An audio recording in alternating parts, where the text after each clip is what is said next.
Extractables and Leachables. Let's start with a simple but important thought. When we take a medicine, we trust that everything inside it is safe.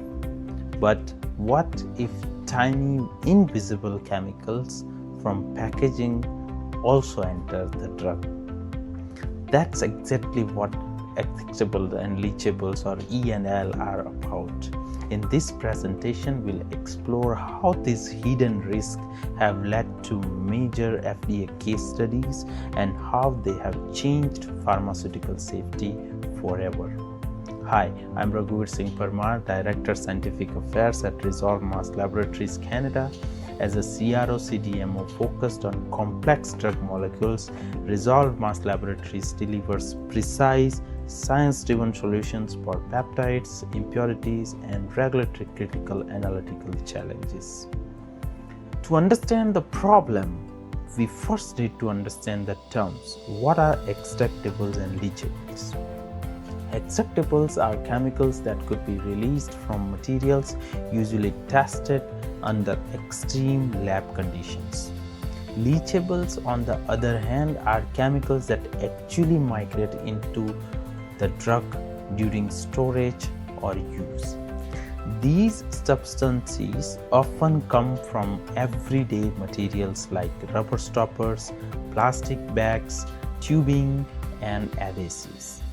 So essentially, even if your drug is perfectly formulated, its packaging can still introduce risk. Now, why FDA cares about E&L? So why is the FDA so strict about E&L?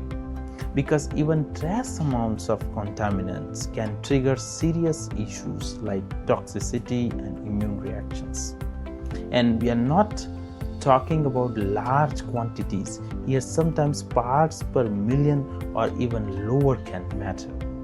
And that's why strict guidelines like USP less than 1663 or 1664 exist. These ensures that pharmaceutical companies thoroughly evaluate and control any potential contamination before products reach patients. Now let's talk about case study like Aprax incident, and let's look at the real world example that changed everything. A drug called Aprax, used to treat anemia, started causing a rare condition called pure red cell aplasia. Patients' bodies stopped producing red blood cells. After investigation, the issue wasn't the drug itself, it was the leachables from rubber stoppers interacting with the formulation.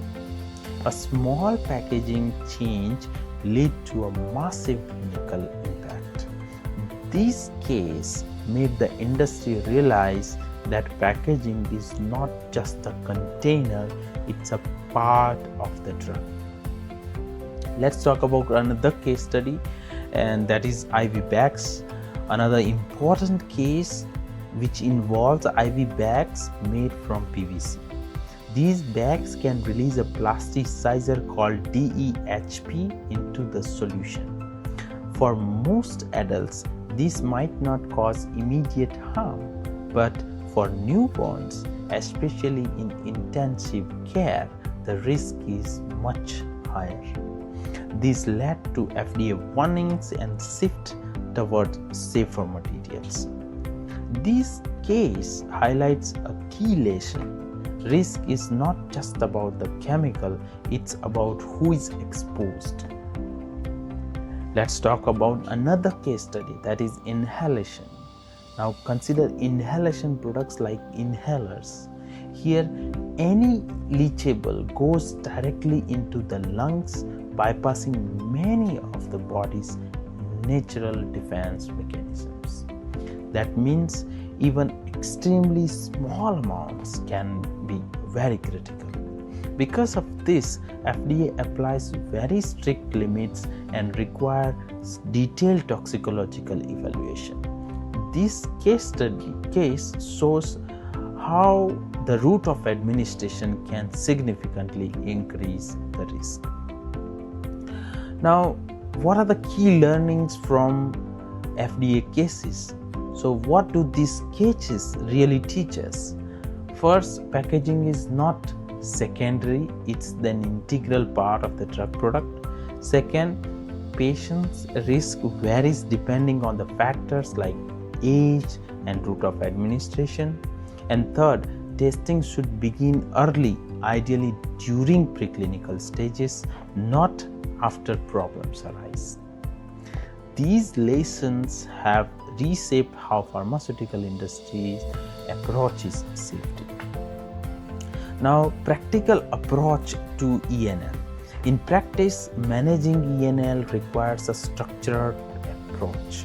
It starts with a risk assessment, understanding materials and potential interactions. Then comes analytical testing using techniques like GCMS and LCMS to identify unknown compounds.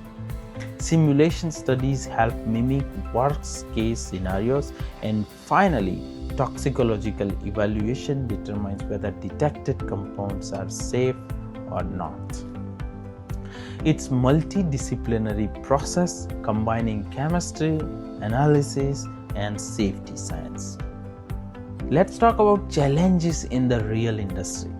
Despite all these tools, ENL analysis is still very challenging. One major issue is unknown compounds, substances that are difficult to identify. Another challenge is detecting impurities at extremely low levels. And often, the drug formulation itself can interfere with the analysis. So the real challenge isn't just detection, it's accurate interpretation and risk assessment. Now finally, the conclusion, and that is proactive safety. To conclude, extractables and leachables are a critical part of modern pharmaceutical science. They directly impact patient safety, regulatory approval, and product quality. The key takeaway is simple: proactive testing and strong scientific understanding are essential, because even invisible contaminants can have very visible consequences. And ultimately, rigorous ENL science is what builds trust in every medicine we use. Whether you are preparing for IND or advancing a generic thorough through ANDA, ResolveMass Laboratories is ready to support your most complex analytical or development needs. Thank you so much for watching this informative session, and see you in the next one. Goodbye for now.